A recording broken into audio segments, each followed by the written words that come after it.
తిండిబోతు దెయ్యం 19వ భాగం.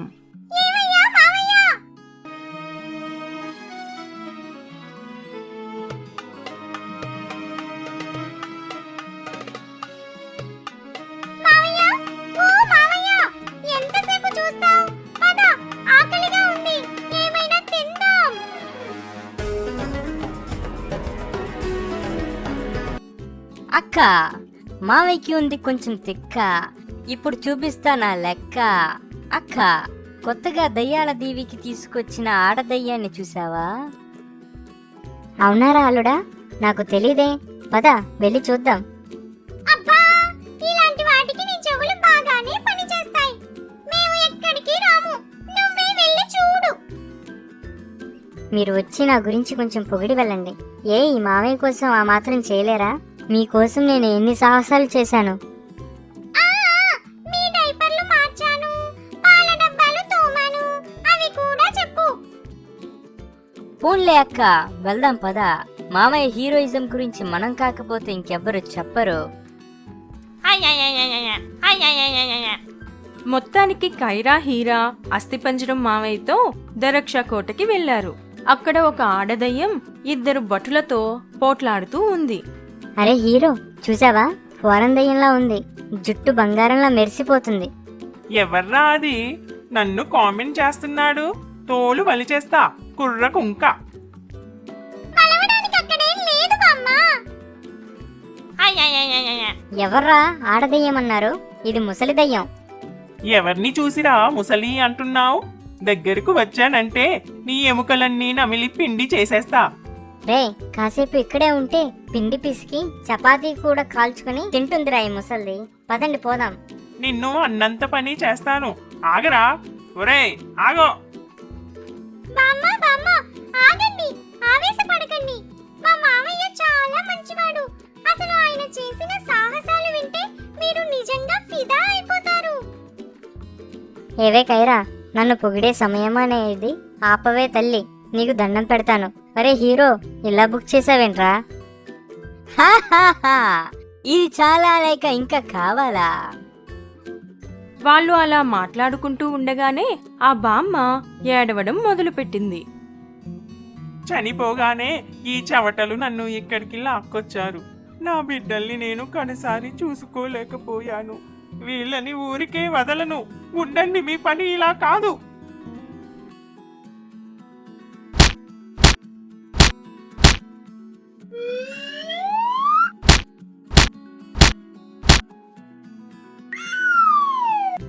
అయ్యో బామ్మ, మీరు ఎంత కొట్టినా వాళ్ళకి దెబ్బ తగలదు. మీరు మీ దేహాన్ని విడిచిపెట్టాక మనుషుల లోకంలో తిరగలేరు.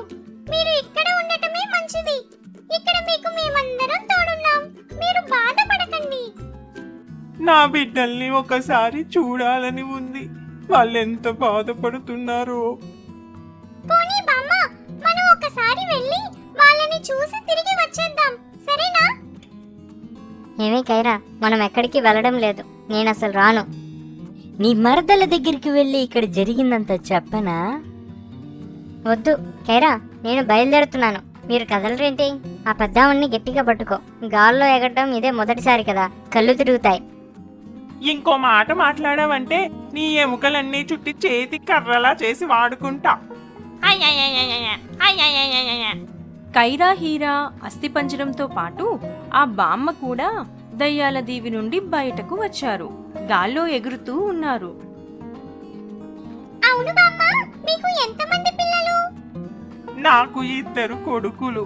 నా భర్త నేను ఎన్నో కష్టాలు పడి వారిని పెద్ద చేశాం. మంచి ఉద్యోగాల్లో స్థిరపడ్డారు. తర్వాత వారికి పెళ్లిళ్ళు జరిపించాం. ఆయన నన్ను ఒక్కరిదాన్నే వదిలేసి ప్రశాంతంగా దేవుని దగ్గరకు వెళ్ళిపోయారు. ఆశ చావక నేను ఇలా దయ్యంలా మిగిలిపోయాను. ఈ వయసుకి నువ్వు అన్నీ అనుభవించేశావు, అయినా ఇంకా ఆశ చావలేదా? నోరు ముయ్యరా తింగరి, నీకేం తెలుసు నా బాధ? కొడుకులు, కోడళ్ళు, మనవళ్ళు, మనవరాళ్ళు, బంధువులు అందరూ ఉన్నారు. కానీ చివరికి నాతో ఒక్కరూ లేకుండా పోయారు. చివరిగా ఎవ్వరినీ చూసుకోలేకపోయాను. అదేంటి బామ్మ, వాళ్ళంతా ఏమయ్యారు? వయస్సు పెరిగి వారికి భారంగా మారానని వృద్ధాశ్రమంలో వేశారు. నా కొడుకులైనా నన్ను చూడటానికి వస్తారని ఎదురు చూసి చూసి నా కళ్ళు పూర్తిగా మూసుకుపోయాయి. అదేంటి బామ్మ, నిన్ను చూడడానికి ఒక్కసారి కూడా రాలేదా? లేదు బాబు, వాళ్ళు పెద్ద పెద్ద ఉద్యోగాల్లో ఉన్నారు. వాళ్ళకి వీలు పడలేదేమో. అందుకే చివరిసారిగా వారిని ఒక్కసారి చూడాలని ఉంది. అప్పుడే నా ఆత్మకు శాంతి. అలా ఆ బామ్మ వాళ్ళందరినీ తన ఇంటికి తీసుకువెళ్ళింది. ఇల్లంతా చుట్టాలతో హడావిడిగా ఉంది. పక్కన పందిరి వేసి వచ్చిన చుట్టాలకు భోజనాలు కూడా వండిస్తున్నారు. ఇల్లంతా కలకల్లాడుతుంది. మీకోసం జనాలు బానే వచ్చారు. ఆ అదే చూస్తున్నా. ఇంతకీ నా కొడుకులు ఎక్కడా? సరే బామ్మ, మీరు వెళ్ళి వాళ్ళని చూసి రండి. మేము అలా పందిరిలో వంటలు ఏం వండుతున్నారో చూసి వస్తాం.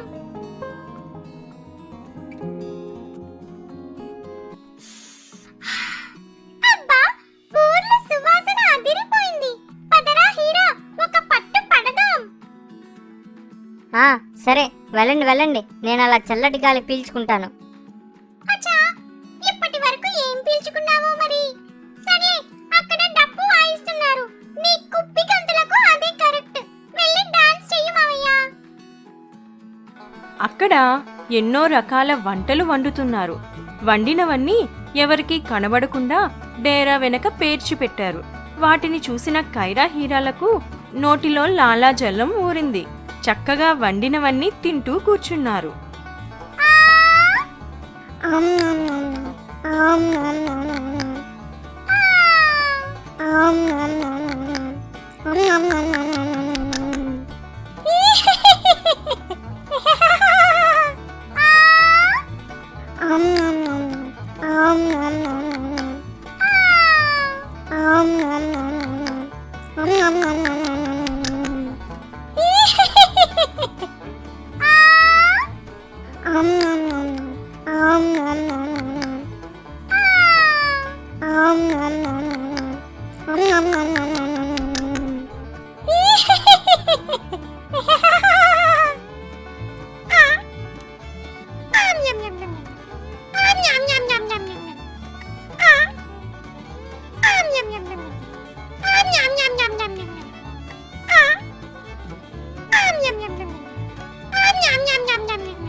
మరీ ఎక్కువ తింటే బాగోదని ఉన్న వంటకాలన్నీ రుచి చూసి బామ్మ దగ్గరకు వచ్చారు. బామ్మ ఏడుస్తూ తన కొడుకుల వంక చూస్తూ నిలబడింది. అదిగో అటు చూడు, నా పటం దగ్గర కూర్చున్నాడే వాడే నా పెద్ద కొడుకు. నా ట్రంకు పెట్టి పట్టుకొస్తున్నాడు చూడు, వాడే నా చిన్న కొడుకు.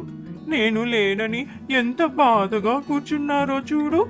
నా కోసం రాలేదన్నాను గాని చూడండి, నేనంటే ఎంత ప్రేమో. ఇంత ఘనంగా ఫంక్షన్ ఏర్పాటు చేశారు. అవునవును, ఇంతకీ వాళ్ళు ఏం మాట్లాడుకుంటున్నారో వెళ్ళి విందాం పదండి. ఒరే, ఈ ఇల్లు అమ్మ పేరు మీదే ఉంది కదరా. తొందరగా దీన్ని అమ్మేస్తే డబ్బులు సగం సగం పంచుకోవచ్చు. ఈ ఇంటి పత్రాలు ఆ పెట్టెలో ఉన్నాయేమో చూడు. నీకు ముందు నుండి చెప్తూనే ఉన్నాను, అమ్మ దగ్గరకు వెళ్ళి వాటి గురించి కనుక్కోమని. ఈ ఊర్లోనే ఉంటున్నావు గాని ఒక్కసారి కూడా ఆ ఓల్డేజ్ హోమ్ వైపు వెళ్ళలేదు. ఇప్పుడు ఆ పత్రాలు ఎక్కడున్నాయో ఇల్లంతా వెతకాలి. నాకేం తెలుసు ఇంత హఠాత్తుగా చనిపోతుందని. ఆరోగ్యం కూడా బానే ఉంది. ఇప్పుడప్పుడే చావదులే అనుకున్నాను. అయినా నువ్వేదో పెద్ద వెళ్ళినట్లు నన్ను ఆరా తీస్తున్నావు. తన కొడుకుల మాటలు విన్న ఆ తల్లికి కన్నీరు ఆగలేదు. నవమాసాలు కడుపున మోసి కనిపెంచిన బిడ్డలకు ఆ తల్లిదండ్రులు బరువు భారం తప్ప ఇంకేమీ కాకుండా పోయారు. వారు ఇచ్చిన చదువులు కావాలి, ఆస్తులు కావాలి, కాని వారు మాత్రం అవసరం లేదు అని తెలుసుకున్న ఆ తల్లి గుండె బద్దలైంది. అమ్మ ఎప్పుడు ఈ ఇనుప పెట్టెను భద్రంగా చూసుకునేది. ఇందులో ఉందేమో చూద్దాం అని ఆ పెట్టెను తెరచి ఆ కొడుకులిద్దరూ ఆత్రంగా వెతికారు. మాసిపోయిన జుబ్బాలు, పాడైన బొమ్మలు, నలిగిపోయిన ఫోటోలు తప్ప పత్రాలు అందులో లేవు. ఆ పెట్టెలో నుండి వస్తున్న కంపు భరించలేక అన్నదమ్ములిద్దరూ ఆ పెట్టెను మూసి పక్కకు పడేశారు. అవి నాకెంతో అమూల్యమైనవి. అవి నా బిడ్డల చిన్ననాటి జ్ఞాపకాలు. వాటినే చూసుకుని ఇన్ని నాళ్ళు మురిసిపోయాను. అవి వాళ్ళకి మురికిగా కనిపించాయి. వీళ్ళను ఇలా చూస్తూ ఇంకా నేను కుమిలిపోలేను. పదండి ఇక్కడి నుండి వెళ్దాం.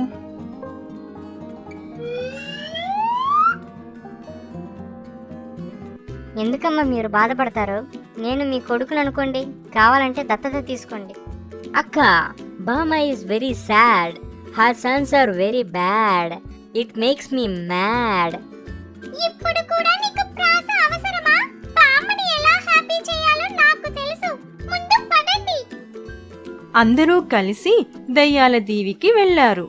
కైరా తన స్నేహితులకు చెప్పి బామ్మ కోసం చిన్న పార్టీ ఏర్పాటు చేసింది. ఏమిటి తల్లి ఈ కేకు, ఇవన్నీ ఏంటి? మీరు చనిపోయారని బాధపడకండి బామ్మ. మీ ఆత్మ బతికే ఉంది. మీ ఆత్మకి నేడే పుట్టినరోజు. పుట్టినరోజు జేజేలు గట్టి బామ్మ. నీకు ఏటేటా ఇలాగే కేక్ కొయ్యాలి. మేమందరం కలిసి తినాలి.